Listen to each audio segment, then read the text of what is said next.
Hello. Welcome to the training video series for Desktop Dynasties.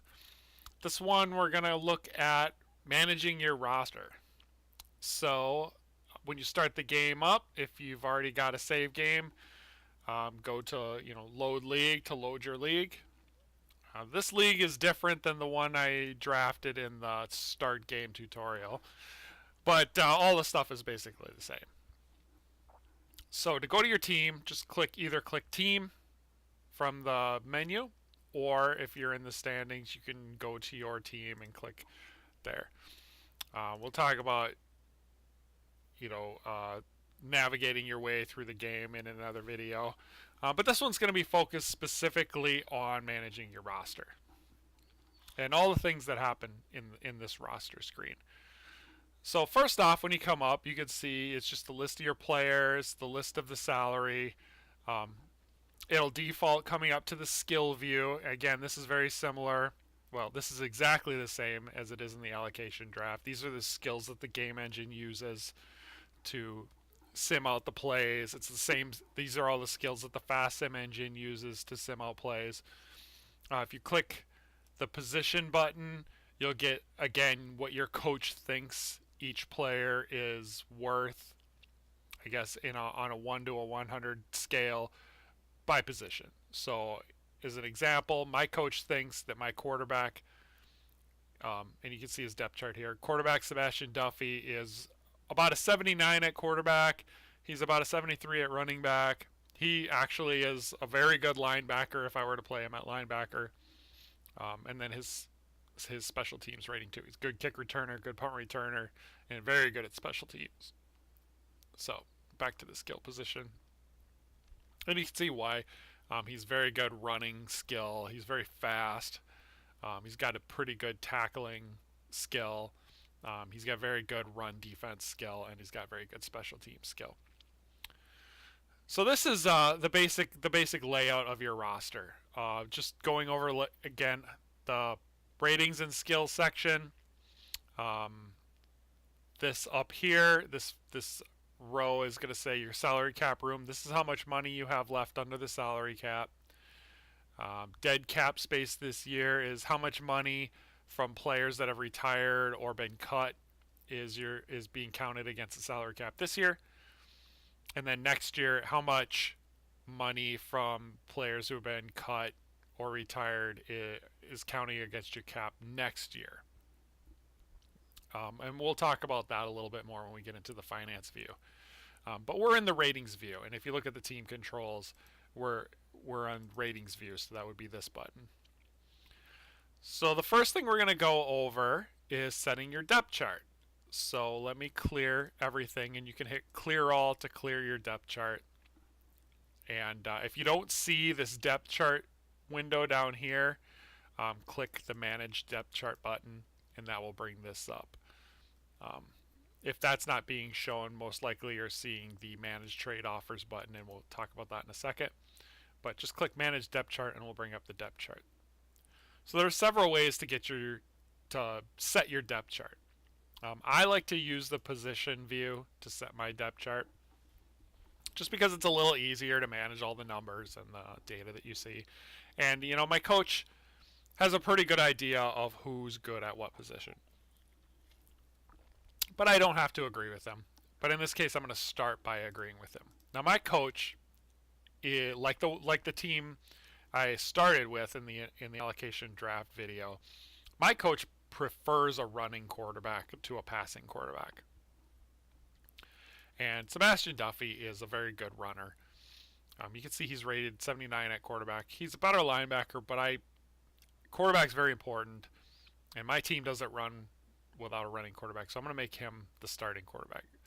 And the way you do that is you highlight him and then click the position you want him to play. And you can see it changed from red to purple, because red means you have yet to assign somebody to that slot. Purple or blue or any other color than red means it's been filled. So just go down the list and assign the guys that you want to assign. So maybe Cyrus Butler is a very good wide receiver, so I want him to play wide receiver, so I'll click that. And then when you do that, it automatically sorts the players by depth chart order. So the guys who have depth chart slots will be at the top, and the guys who are still remaining will be towards the bottom. And just work your way through it. So maybe Isaiah Griffin, I want to play wide receiver 2. Um, I know this guy is very good at offensive line. He's going to be my top one. Owens will be my second one. Wayne Smith is my third one. And you can work your way through all the positions and do it that way. The other way you can fill it out is just to click the auto depth chart button. And what that will do is it will let your coach fill your whole depth chart from top to bottom. So you click that, and now everything's full. You might not agree with what he does, but generally the coach will take each player and find their best position and try to put every player at a depth that takes advantage of their best position. And it'll start with your best players and work your way down the roster. One thing you may notice is players will play 2 different positions sometimes. So in this case, my coach thinks that Lionel Herman should play quarterback. And we'll change that later. I'll show you how to set this up so that your coach doesn't overrule what you do. But in this case, he's playing quarterback and ST3, which means special teams 3. Players, there are rules to depth charts and where players can play. Players can play one position on either offense or defense, so you can't play both ways. In addition to that, they can also play a special teams position. So players can play on offense and special teams. They can play on defense and special teams, but they cannot play on offense and defense. Or like some of these players, like my kicker, they can play nothing but special teams. And your roster is deep enough. You have enough slots on your roster that you're also probably going to have a couple of players who don't play anything at all. So I have 2 players that aren't playing anything, and that's okay. I like to kind of look at those players as developmental players. They're not good enough to play anything right now, but maybe they'll be good enough later. I know some other people who have played this game use those slots as specialty players. So maybe they'll have a running quarterback, but then they'll also stash maybe a pure passing quarterback. So if they get really far behind in the game, or they're playing a team with a really good run defense, maybe they start a passing quarterback over a running quarterback. So you can use the slots any way you want, but those are the rules for depth charting. Now, we've run into a situation where my coach disagrees with me in who should play quarterback. So let's clear them all again. My coach wants Lionel Herman to play quarterback, and that's because Sebastian Duffy is a better linebacker than he is quarterback. So my coach thinks he should play a linebacker. And maybe he's right. I don't know. But I want him to play quarterback. So I'm going to highlight him and I'm going to put him at quarterback. So now, I still don't want to go through and do all my depth chart. But the one thing I know is I want Duffy to play quarterback. So what I can do is you can click on the position after you've put him in the depth chart, and you can see it turns from purple to white. If I click on it again, it turns from white back to purple. When it's white, that means it's locked. And I can clear the lock by, I can click clear locks and it'll clear away any of my position locks, and then I click on the position again to lock it. And you can just do that. But once it's locked, if I hit auto depth chart, my coach now will respect my decision for that position. And you can see Duffy has stayed as a quarterback. When it's unlocked, he moves Duffy to linebacker. So that's a way to just only set the positions that you're really concerned about and let the coach handle everything else. So like, I want Duffy to play quarterback. I'm going to lock that. I'm going to hit auto depth chart, and now the coach will set up everything else but quarterback. So that's a really good kind of a good compromise between spending the time of setting your whole depth chart and just setting the ones that you really care about. Now, if you get in a situation where maybe a guy's retired and a position was locked, you may have some of those situations where you see um, your depth chart maybe is weird because you traded a guy who was locked or a guy retired that was locked, and maybe it didn't get unlocked. You hit auto depth chart and you'll have a position that's um, doesn't get full, or you just think something weird has happened. Easiest way to fix all that is just hit clear all and start over. Um, that works just fine if you end up in any situation where locks kind of keep you from filling your whole depth chart out. If you don't do that and you go into a game with a depth chart that doesn't look right, the game before they play the game, your coach will fix everything for you. It just may he just may not do exactly what you want. So um, either fix it yourself or just know that okay, the coach will fix it. I don't need to worry about it. So there's depth charting. Now, the other thing you need to worry about, the most important thing you need to worry about for managing your roster is finances. And so we're in the ratings view. Let's go to the finance view, and it switches to the player contracts. And you can see it's what depth chart are they playing, but then it's also what's their salary this year. And this league is in 2022, so this is the first column is always the salary they have right now. Second column is next year, and then the year after, and the year after, and the year after. So it's 5 years worth of contracts. The max contract is 5 years. And contracts are always flat unless you've renegotiated or extended their contract. And the contract rules are this: if you're under the salary cap right now, you can extend players that are in the last year of their contract. So as you can see, I'm under the salary cap. I have $35 in cap room. If you're over the salary cap, you cannot extend anybody. So be sure to get under the salary cap and pay attention. And we can talk about how you would do that in a minute. But if you're under the salary cap, you can extend players that are in the last year of their deal. So if you look at Raymond Shea, he's making $16 right now. I can extend him for 1 year for $18. Now, how are those numbers determined? Well, $16 was the last contract he signed. That's simple enough. $18 is what Raymond thinks he's worth on the free agency market, and that's sort of this column right here that says value on market. That's what the player thinks they're worth if they were a free agent right now. And Raymond Shea thinks he's worth $19. Because it's an extension, he's willing to give his current team a little bit of a break. So think of that as like the hometown discount for re-signing guys. If he hits free agency, he's not going to ask for 18, he's going to ask for 19. So it kind of makes sense to re-sign your own players as often as possible.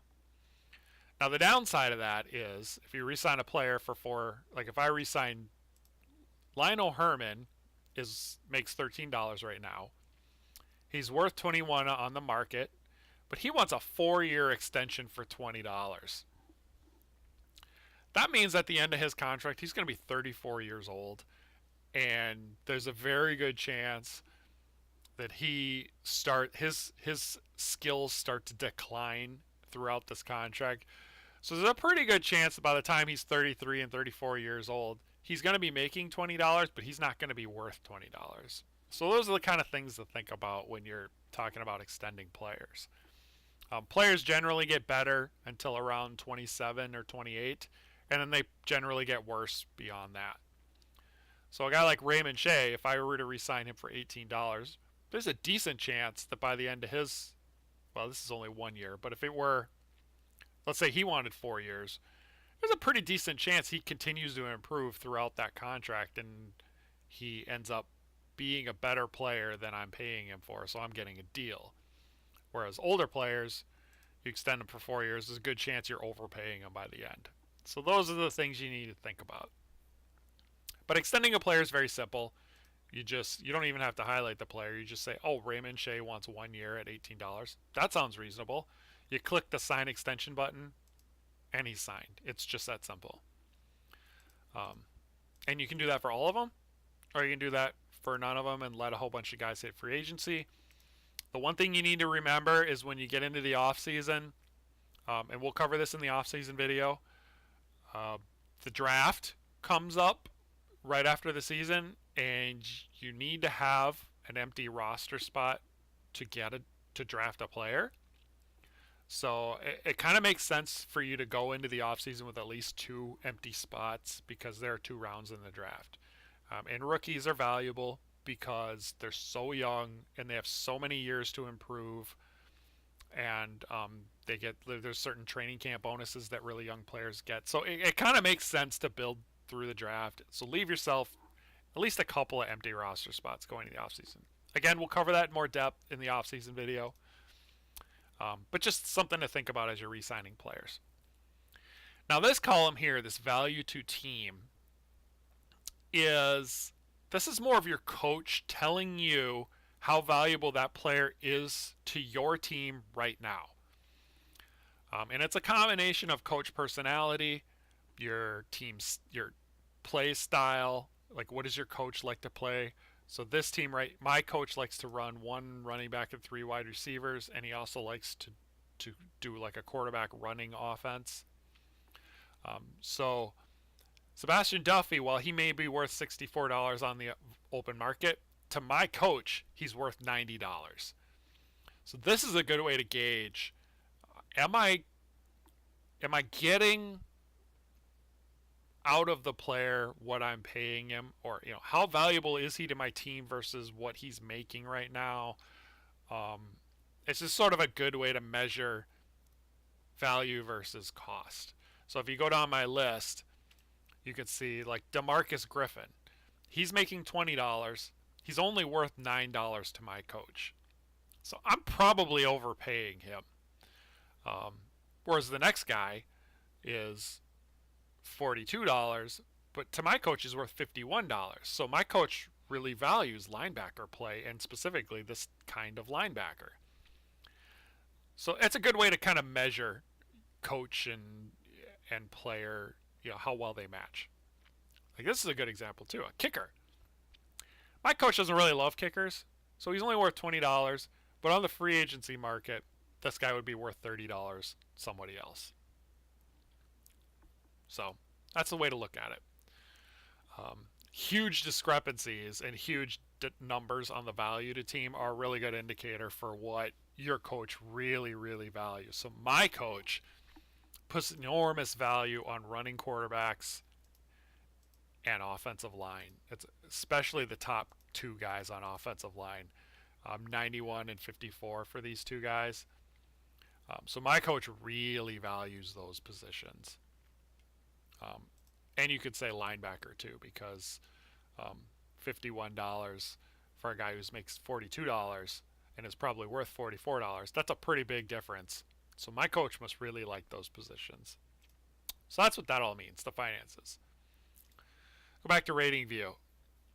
Now we've got our roster, and let's say we feel like we've got some holes on the roster.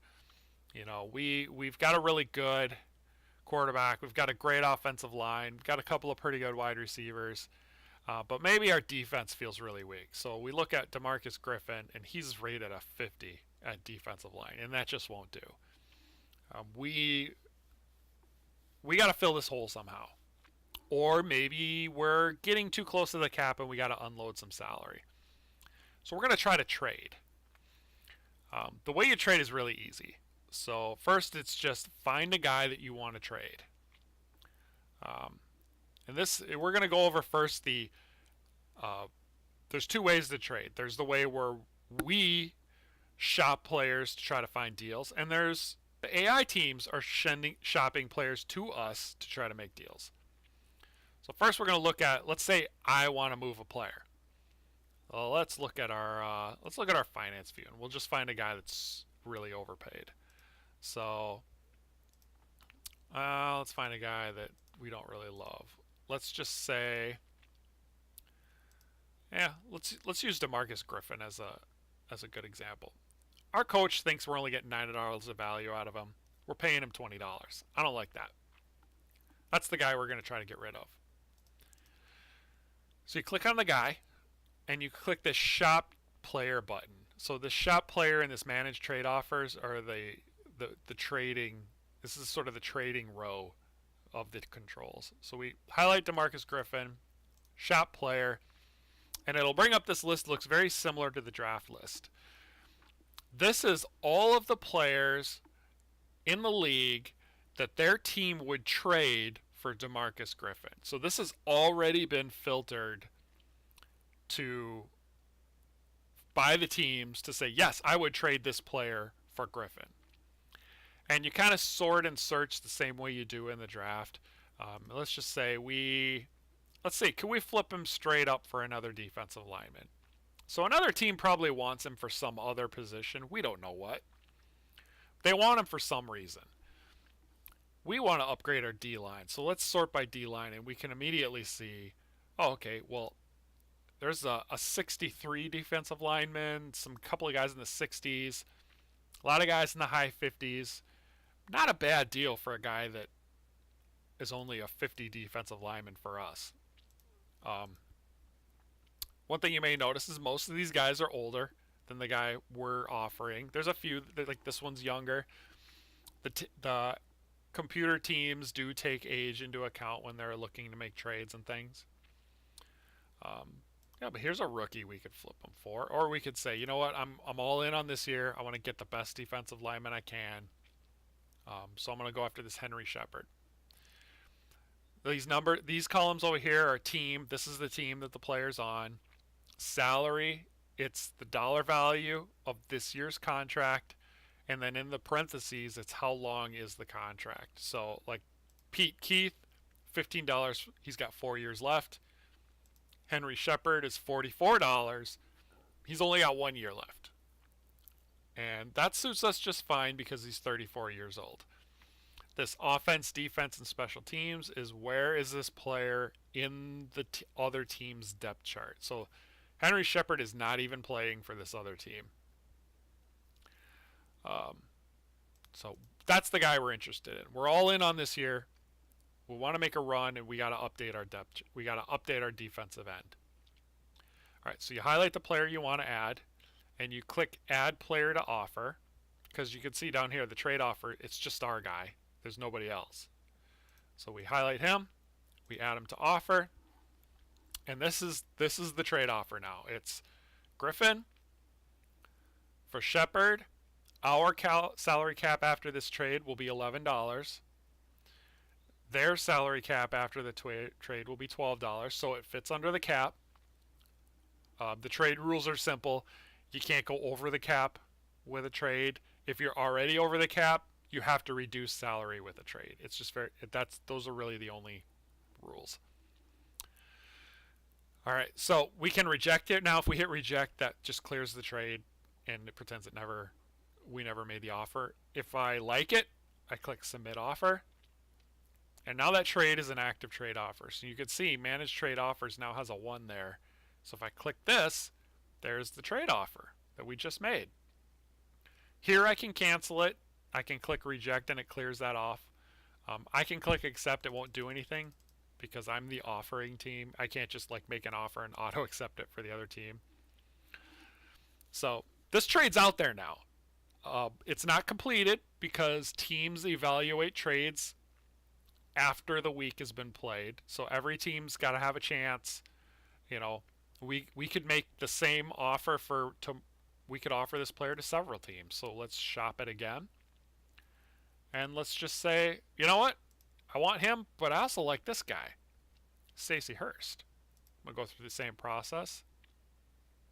And I'm going to submit that offer. Now I have 2 offers. DeMarcus Griffin is being offered to 2 different teams. So whoever takes the offer first is going to get that deal. All right. So that's all we want to do right now. Let's just quickly go to the next week. So you go to schedule to play games. And I'm just going to sim this week right now. We'll talk more about playing and simming in the playing games video. But right now we're just doing it to get to managing our team. All right, so we made that offer. And if we look at our defense, we can see, well, let's go to news just to see which one took it. Go to trades, and we can see the Spiders took the deal. And we got Hurst. And you can see, we go to our team, Hurst is indeed on our roster. Cool, so we made that deal. We go to finance view, we can see Hurst is on the last year of his deal, and we can extend him if we want because we're under the cap. But we're not going to do that right now. So back to ratings view. You can see one new thing has happened is we've gotten 2 trade offers from the Scorpions. You can see the Scorpions offer and then the player to the Tree Frogs for one of our players. This is the other way of making trades, is after every week up until the trade deadline, which is week 7, the AI teams will start to shop players to us as well.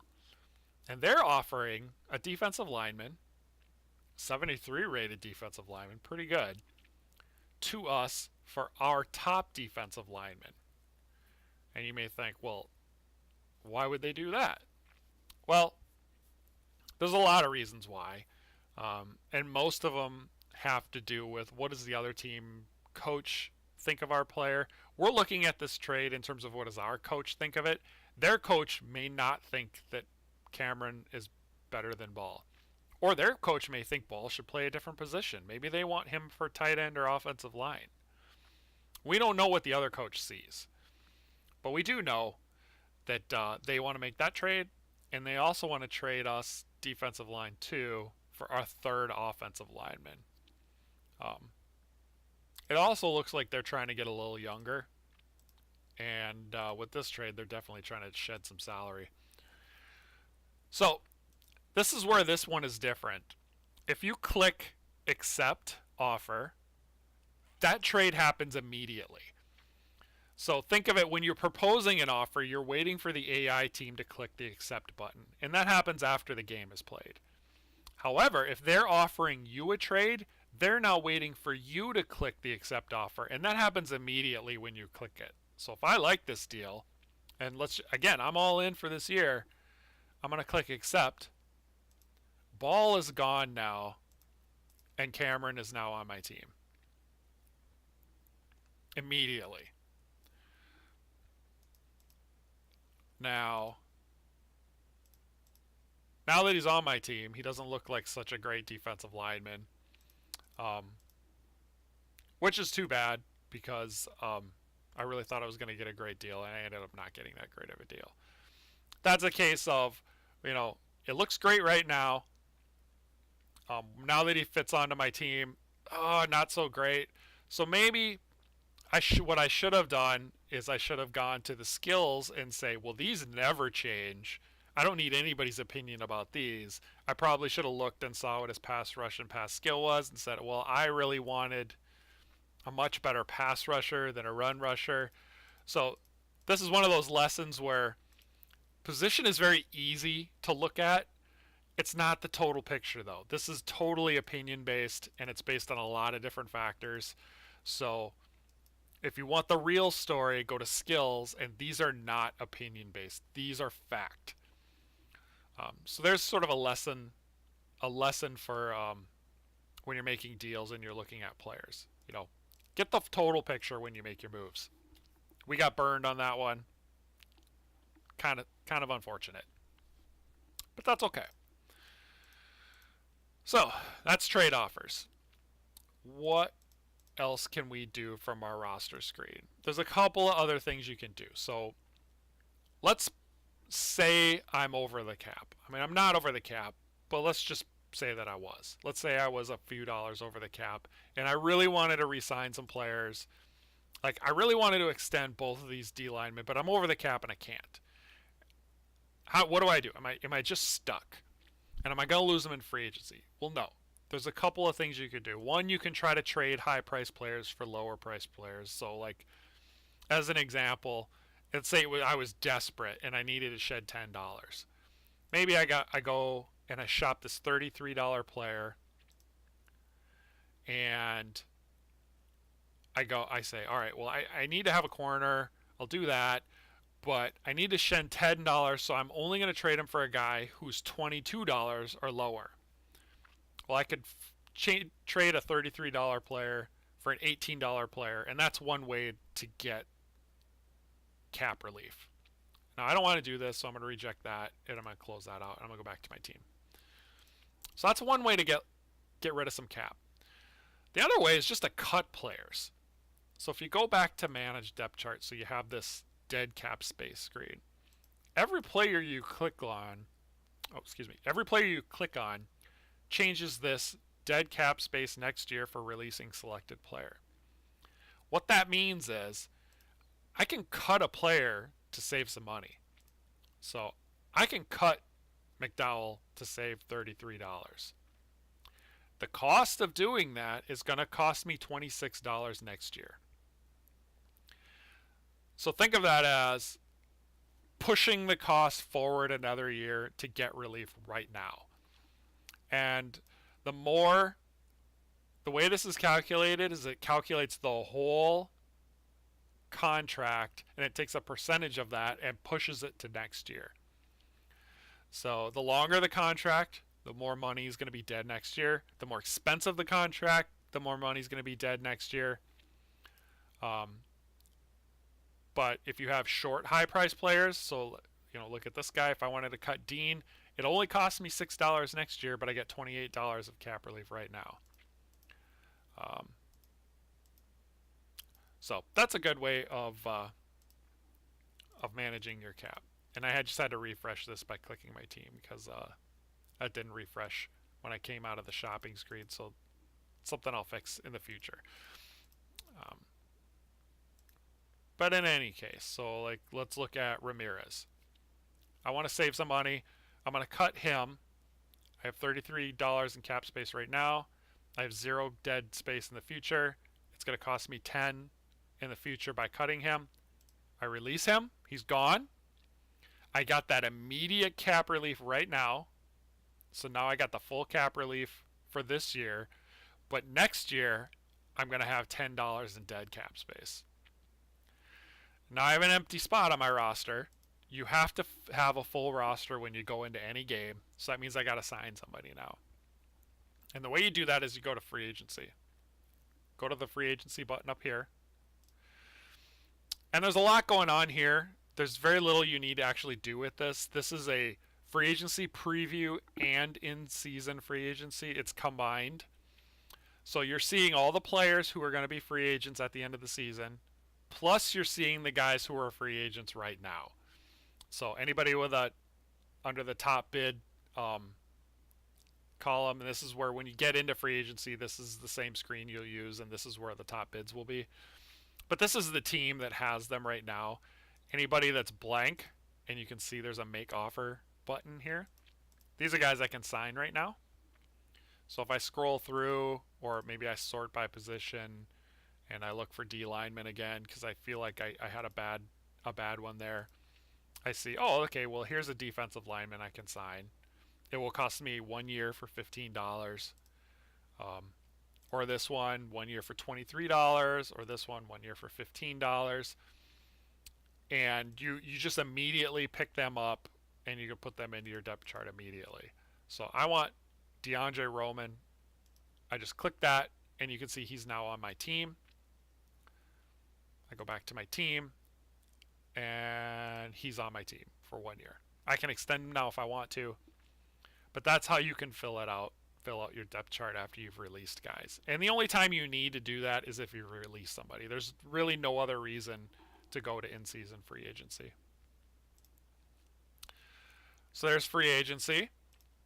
The last things you can do on this screen they're not really roster management, but they're more like team management type things. And that's, you can look at your offense and defensive coordinator. So I go to my offensive coordinator.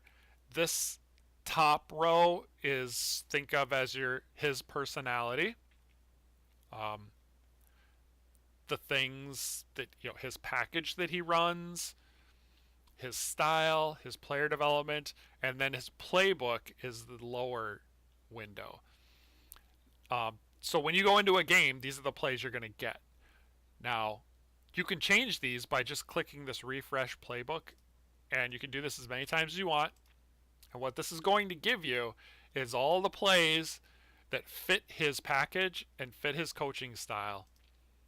Um, and you can refresh this after every game you want. Before every game to get a fresh stuff. Like maybe I want to run this one this game. I have a lot. I have a lot of screen plays. I want to go screen heavy this game. I got some pretty good running plays. And then I play that game and I realize the next game I don't want that. It didn't work right for me, or I just didn't like some of those plays. So maybe I want to go like a pure pass heavy. No screen plays in this one. Still a lot of quarterback running plays because I'm a quarterback running coach. And then you can do that as often as you want. Same for defense. If you want to switch up your defensive playbook, you just refresh playbook, and he'll pick new defensive plays from the league playbook based on his package and style.